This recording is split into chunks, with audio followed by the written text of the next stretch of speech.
Chapter 13. The Lord God gave Moses and Aaron these laws.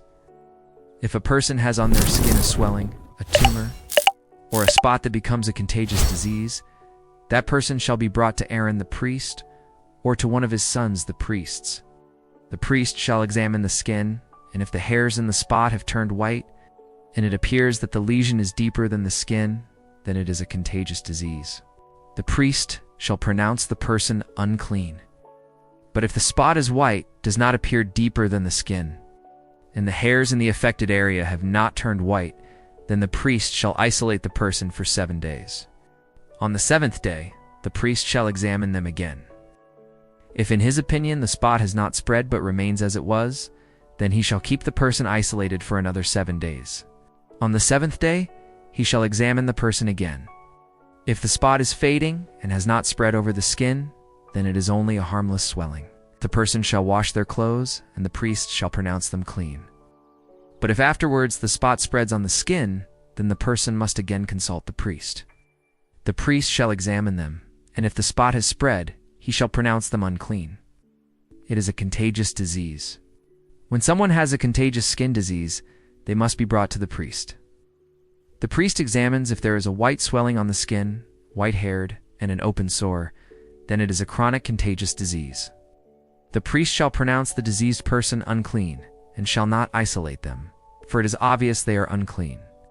If the priest sees that the disease has spread over the whole body from head to foot, and the skin is white, then the person is clean, and the priest shall pronounce them clean. But when an open sore appears on the diseased person, they are unclean. The priest examines again.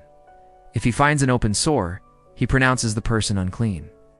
An open sore is a sign of a contagious disease. But when the sore heals and turns white, the person shall present themselves to the priest, who examines them. If the sore has turned white, then the person is clean, and the priest shall pronounce them clean. If someone has a boil that is healed and a white swelling, or a reddish spot appears there, the person shall present themselves to the priest. He examines, and if the lesion is deeper than the skin and the hairs are white, he pronounces the person unclean. It is a contagious disease arising from the boil. But if the priest discovers the hairs are not white and the lesion is not deeper than the skin, but has turned white, he shall isolate the person 7 days. If the spot spreads, it is a contagious disease, and the priest pronounces the person unclean. But if the spot does not spread and remains as before, then it is only a scar on the skin. The priest shall pronounce the person clean.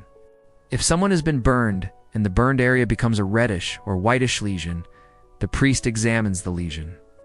If the hairs are white, and it is deeper than the skin, it is a contagious disease from the burn, and the priest pronounces them unclean. But if the priest sees the hairs are not white, and the lesion is not deeper than the skin and its appearance is pale, he isolates the person 7 days. On the 7th day, the priest examines them. If the lesion has spread, it is a contagious disease, and the priest pronounces them unclean. But if the lesion has not spread and remains pale, then it is a swelling from the burn. The priest shall pronounce the person clean. It is only a scar from the burn. When a man or woman has a skin condition on the head or chin, the priest examines the skin. If it appears deeper than the skin and the hair there is yellow and thin, it is a contagious disease.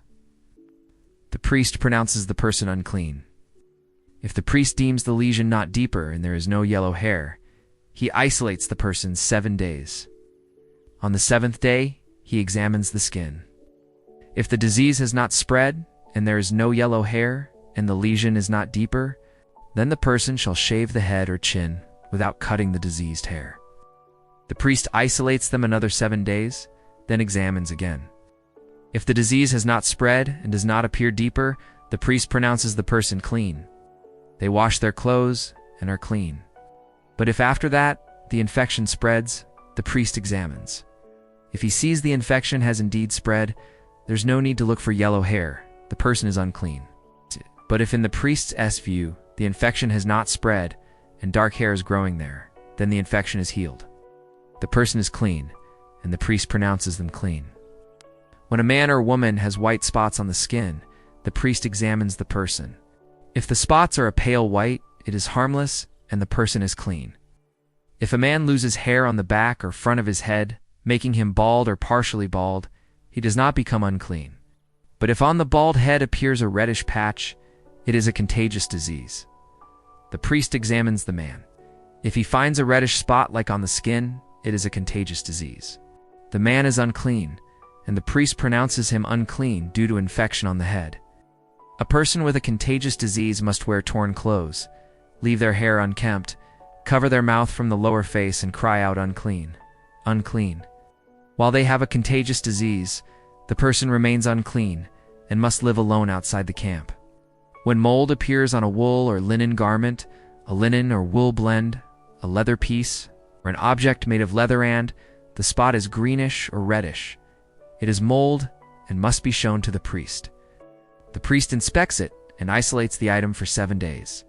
On the 7th day he inspects the spot. If it is spread, then the mold is infectious. And the garment, fabric, or leather item is unclean, and the priest shall burn it. It is contagious mold and must be destroyed by fire. But if the priest inspects the cloth or leather and sees the spot has not spread, he orders it washed, and he isolates it another 7 days. Then he inspects it again. The spot has not changed color, but is not spread, it is untreated mold, and the item is unclean and must be burned infectious mold on front or back. If the priest sees the spot has faded after washing, he tears out that area of the garment, leather, or cloth. But if afterward mold appears again, it is infectious mold, and the item must be burned. If the garment is washed and the spot is gone, it must be washed again, and it is then clean. These are the laws about mold in wool or linen, fabrics or leather articles to determine purity or impurity. Chapter 14. The Lord God gave Moses. The following laws about the purification ceremony for persons who have been healed of contagious skin diseases. The person shall be brought to the priest, and the priest shall go out of the camp to examine them. If the person has been healed, the priest shall order to clean birds, cedar wood, scarlet-dyed wool, and a branch of hyssop to be brought. The priest shall order one of the birds to be killed above a clay pot filled with spring water. Then he shall take the live bird, the cedar wood, the scarlet wool, and the hyssop, dip them into the blood of the bird that was killed, and sprinkle the person to be cleansed 7 times, and pronounce them clean. Then he shall release the live bird in the open field. The person shall wash their clothes, shave off all their hair, including eyebrows, and take a bath, and they will be clean. Then they may enter the camp, but shall stay outside their tent for 7 days. On the 7th day, they shall shave their head again, beard, eyebrows, and body hair, wash their clothes, take a bath, and they will be clean. On the 8th day, the person shall bring 2 one-year-old lambs without defect, plus grain offerings, 3 kilos of fine flour mixed with oil, and a 1/4 liter of oil. The priest shall present the person and their offerings at the entrance of the tent of meeting before the Lord. The priest shall take 1 lamb and the oil and offer them as a guilt offering. This is a sacred offering to the Lord and belongs to the priest. He shall slay the lamb in the holy place where the sin and burnt offerings are slaughtered. For guilt offerings are like sin offerings. They are holy and belong to the priest. The priest shall take some of the blood and put it with his finger on the right earlobe, the right thumb, and the right big toe of the one to be cleansed. Then he shall pour some oil into the palm of his left hand, dip his right index finger in the oil, and sprinkle the oil 7 times before the Lord. He shall then put oil with his finger on the same places where he put the blood, right ear, right thumb, right big toe. The rest of the oil shall be poured on the head of the one being cleansed. Thus, in the presence of the Lord, the priest shall make atonement for them concerning their uncleanness. Then the priest shall offer the guilt offering to make atonement for the person before the Lord. Next, he shall kill the lamb for the burnt offering and present it on the altar along with the grain offering. Thus, the priest shall make atonement for the person before the Lord, and they will be clean. If the person is poor and cannot afford all these, they shall bring 1 lamb as a guilt offering holy to the Lord, and it belongs to the priest. A 1/10 kilo of fine flour mixed with oil, a 1/4 liter of oil, and 2 turtle doves, or 2 pigeons, according to their ability.